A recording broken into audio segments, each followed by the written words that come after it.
They ruled here, we have not any freedom, they treated on us like slaves.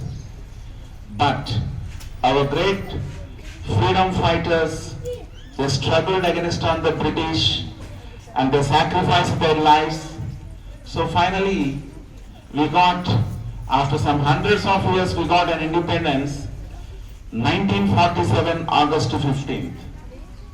This time, we are celebrating the 79th Independence Day celebrations here.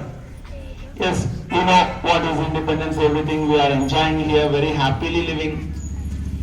But what is the independence, the protection in our future? మన భవిష్యత్తులో మన స్వాతంత్రాన్ని మనం ఎలా సంరక్షించుకుంటాం?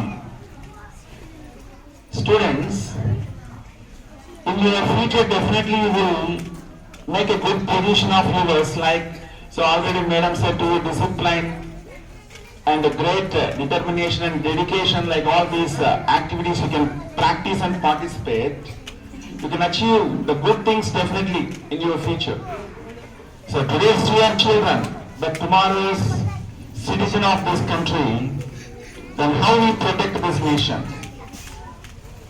భవిష్యత్తులో మనమంతా ఉన్నతమైనటువంటి స్థలానికి వెళ్తాం. చాలా మంది చిన్న పిల్లలు ఉన్నారు, దేశ నాయకుల వేషాల్లో బాగా అద్భుతంగా చాలా అందంగా కనిపిస్తున్నారు.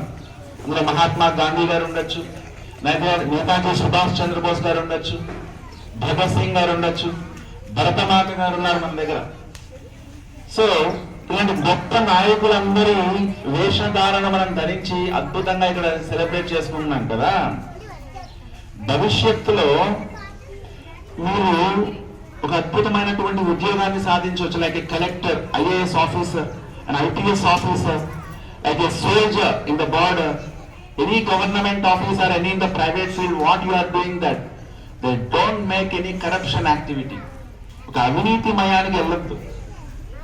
దేశాన్ని కాపాడుకోవడం అక్కడి నుంచే స్టార్ట్ అవుతుంది.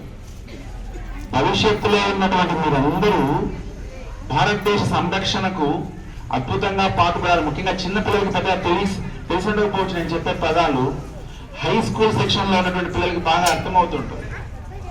భవిష్యత్తు స్థాయిని మీరు మిమ్మల్ని శాసించడం కాదు, మీరు దేశాన్నే శాసించగలరు. ఒక్కడు నిజాయితీగా పనిచేసిన కొన్ని లక్షల మందికి, కోట్ల మందికి ఆ మేలు జరుగుతుంది.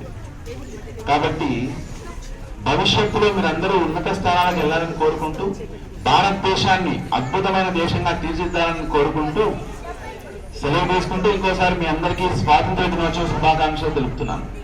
నాకు అవకాశాన్ని ఇచ్చిన మీ అందరికీ ధన్యవాదాలు. Thank you so much.